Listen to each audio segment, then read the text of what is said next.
Hi, it's Dwyer, gamblersadvisory.com, a free site, bettingangle.us, a free site. It is May 16th, 2025. Let's talk boxing. But first, remember, the opinion you should follow should be your own. Just consider this video to be a second opinion from a complete stranger online.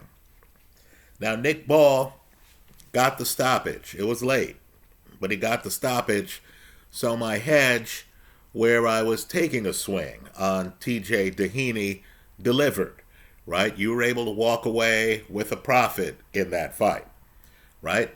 Would have been a different story had the fight made it to the end of the 12th and Nick won a decision, but he did get the stoppage. Let's talk about a fight where I lost it all. Ammo Williams against Patrice Volny. Folks, this is a must-watch fight. Let me point out that I disagree with the guys on the telecast who call the middleweight division a somewhat thin division. I think middleweight's loaded. I think you have some of the major talents in the sport at middleweight, right? I'm telling people Janabek is a dominant champion. Hamza Shiraz, and I understand the Carlos Adames crowd wants to be heard, Hamza Shiraz is one of boxing's elite talents, right? And of course, you have a future Hall of Famer, Erislandy Lara. Understand, Lara has remade himself. He's no longer a mover.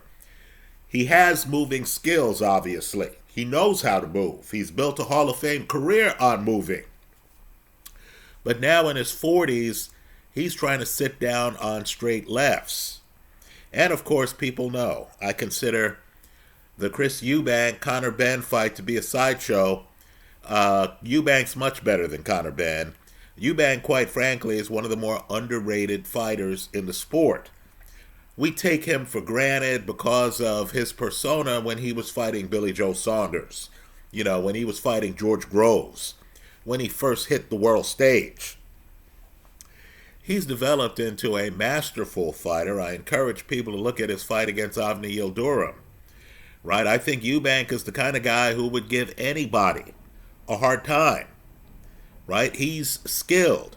He's just made a decision that at this stage of his career, he wants the paydays and the hype more than he wants the belt. So he's fighting Conor Benn. He's not fighting Janabek.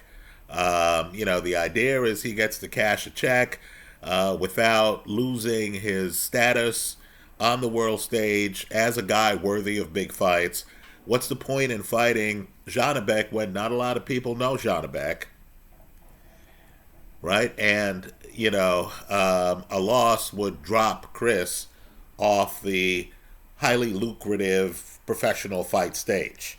Right? Understand, too, Carlos Adames, why fight him? You know he's going to be in your face. You know he's going to be more aggressive than you are. You know he's going to be high volume. Right? If you're a fighter in your 30s, you have to weigh all of that and ask yourself, gee, do I want his portion of the belt at 160? Because when you get a belt, you actually have to defend the belt. Someone can knock on your door and say, hey, when are you going to fight our mandatory? Right? If you're a guy like Chris Eubank, who is enjoying life and, the sport's paid him millions of dollars already, you don't want anyone knocking on your door telling you have to fight a mandatory. You would rather fight the Conor Benns of the world. Right? And let's be clear on who Conor Benn is. He's on the big stage not because he's a great fighter like Chris Eubank is, right? Understand, Eubank's dad was an esteemed fighter. But Eubank, whether he had Senior as a dad or not, Eubank on his own is a great fighter, right? I would argue Eubank Jr. might be better than Eubank Sr. That's not the case on the Benn side of the ledger, right? Nigel Benn is the Goliath in that family. Conor Benn, let's just say, in addition to being questioned over drug tests, he isn't even from the same weight class as Eubank. He hasn't exactly fought the Billy Joe Saunderses of the world, the Avni Yildirams of the world, the George Groveses of the world, the Liam Smiths of the world, right? He hasn't fought any of those guys. In other words, this isn't a, Ken Griffey and Ken Griffey Jr. type situation, right? On the, Ben side of the play, it's more of a LeBron James, Bronny James situation. Well, let's talk about Patrice Volny. I needed for either Volny to win. He was a plus 170. He was the underdog.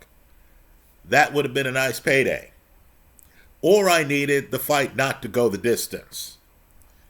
Right now, understand, Volny gets in the sport late, but he just beat Stephen Butler. If you're from Canada, you know who Volny and Butler are. That was a huge fight in Canada. This guy has a certain skill set that, quite frankly, should have allowed him to do better in this fight. Understand, going into the 12th round, Chris Maddox had Volny ahead 105-104 on the telecast. Right? The full fight is in my favorites folder right now. Now, Volny has height. Right? He's tall. He's coordinated. He has a punch. Right? He has a devastating left hook.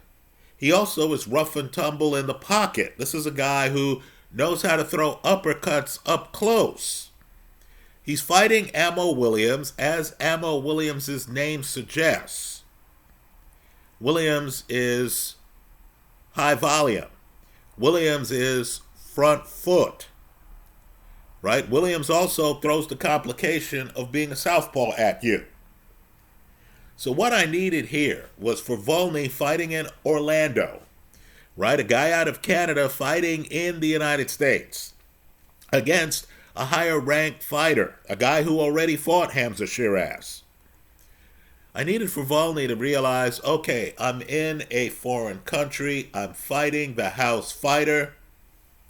I need to make a statement. I can't travel this route in the slow lane. I need to be energetic. I need to show my skills. I need to be able to have memorable exchanges. I need to have the judges realize that I'm doing better than the house fighter in this fight. Instead, Volny comes out and he's fighting some kind of highly technical Pernell Whitaker type fight. Right? I needed Thomas Hearns. And Volny could have been Thomas Hearns. Right? I needed Thomas Hearns, not Pernell Whitaker in this fight. Right? Understand, Whitaker, of course, fought Oscar De La Hoya in Los Angeles, threw down a masterpiece, but lost that fight because he didn't have enough volume. Right? Because defense doesn't grab a judge's attention as much as offense. Now let's talk about what Volny could have done, because he's done it in other fights, and why Volny is still dangerous, extremely dangerous, at 160 pounds, even though he's 35 years old.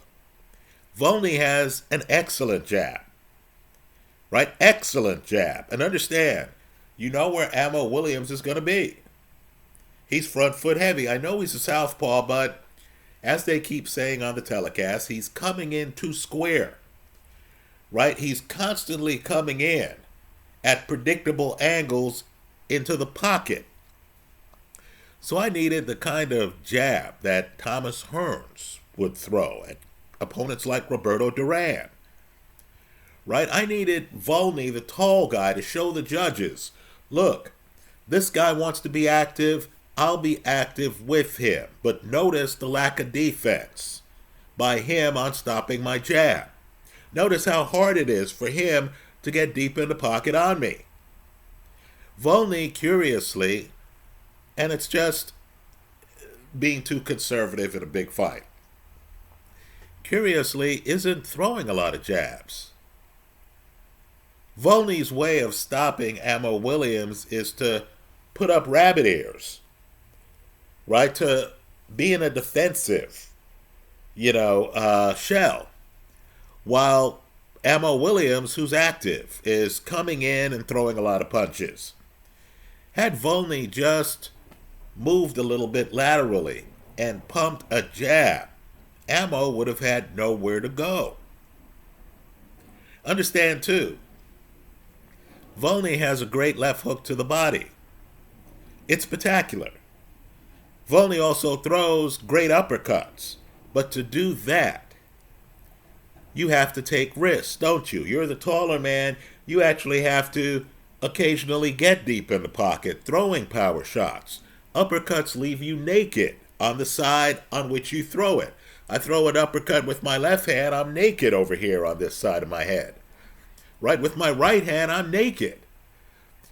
Well, Volny doesn't take chances. And it's frustrating because this fight was there on the table.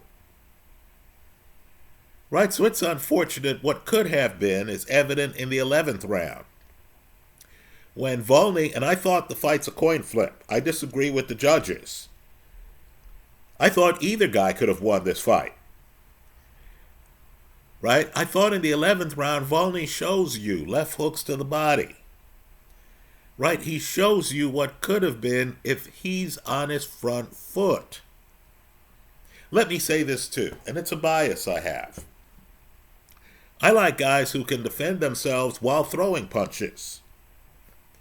So to me, great defense is, let's say, Joe Frazier. He's bobbing and weaving. But understand, while he's bobbing and weaving and you're throwing and missing, he's throwing punches back. Right? Joe Frazier always had you on the clock for his left hook. Another favorite defensive guy, Archie Moore. Right? He has his hands like this. The thing is, as you bum rush Archie, he's throwing punches out of this position. Right? He's either leaning into right hands or he's throwing that left hand to the body. He's roughing you up. He had a high knockout ratio. Right? You want the other guy engaging you, having a shootout, especially when you're the better defensive fighter. Here, Volny just goes into a defensive shell. Right? Ammo Williams is able to get off combinations with Volny just being conservative. Right? Not exchanging with him. I'm not a big fan of that Floyd Patterson peekaboo defense thing, right? What Teddy Atlas calls rabbit ears. I'm not a big fan of it. Because, fighters then go into defensive shells, and that gives opponents like Ammo Williams, and Ammo's an athlete. Ammo had the quicker twitch muscles in this fight, right? Ammo's a competitor, but Ammo was predictable. And I was a little bit surprised that Volny wasn't more of a risk taker against Ammo. That Volny was covering up and not throwing punches for portions of the fight.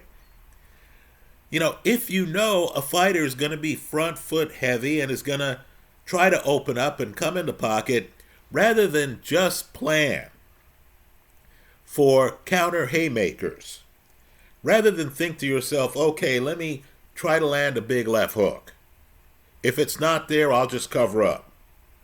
How about putting in the work a Thomas Hearns would put in? Right? Throw a jab. Force the guy who's front foot to get through your jab before he even gets to you. Right? Let me say, too, that fighters, particularly those who know they're fighting the house fighter, who know they're fighting in the other guy's country, who know they're the B-side. Right, folks? You have to make the fight rough and tumble. This can't be a, middle lane, slow lane type of strategic chess match. You think that boxing judges, knowing the big promotional side of the play, Ammo Williams is a DAZN fighter, You think that these judges are going to appreciate nuance and the fact that you're blocking a lot of ammo's shots to the body? You think people are going to care about that? You need to remind people that you have a punch. Sometimes you need to deliberately throw punches just to put the crowd on notice, even if the punch is going to miss. Volny's a tall, thin guy. I would have rather Volny just thrown big lefts on occasion, just to wake up the crowd, let everyone in the room know the big left's there. This guy has the confidence to throw big lefts. Right? He should be throwing big lefts and covering up just in case Ammo is throwing a counter back. Volny didn't do that.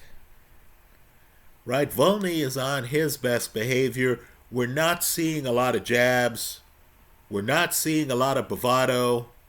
We're not seeing him even coming in and clinching an over-aggressive Ammo Williams. There are not a lot of clinches in this fight. The way Ammo Williams fought the 12th round is the way Volny should have been fighting the whole fight. There's a moment in the 12th round where Ammo Williams gets up close to Volny and he's just leaning on Volny, and Ammo's the smaller fighter. Right? In terms of energy level, Ammo had the clear advantage. I know it'll sound counterintuitive here. In terms of skills, Volny's blocking most of the shots. Right? Volny has the better left hook.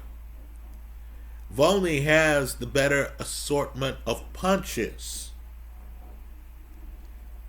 He lost what I call a location fight. Had this fight been in Montreal, where they know Volny, people would have been drawn into what Volny's doing. He may have gotten the decision. Right? On this telecast, I don't know what Chris Maddox's final card was, but going into the final round, he had Volny up by 1 round. But this fight was in Orlando, and Volny should have realized that. Right? Volny should have been pumping a jab. Volny should have been doing a lot of feints. Volny should have figured out that he can't allow a combination puncher like Ammo Williams to throw 3-4 punches in a row while he's just covering up, whether or not he's blocking the shots. Instead, he needed to pump a jab. His defense needed to be to keep Ammo out of the deep pocket. So going forward, let me just say, I consider this fight to be a jump ball. I'm not a person who looks at a fight like this, says, oh, Patrice Volny lost the fight, I need to think less of him. Right? The opposite is true here. Volny has the higher upside than Ammo Williams. Don't get me wrong. Sour grapes by me, I lost it all on this fight.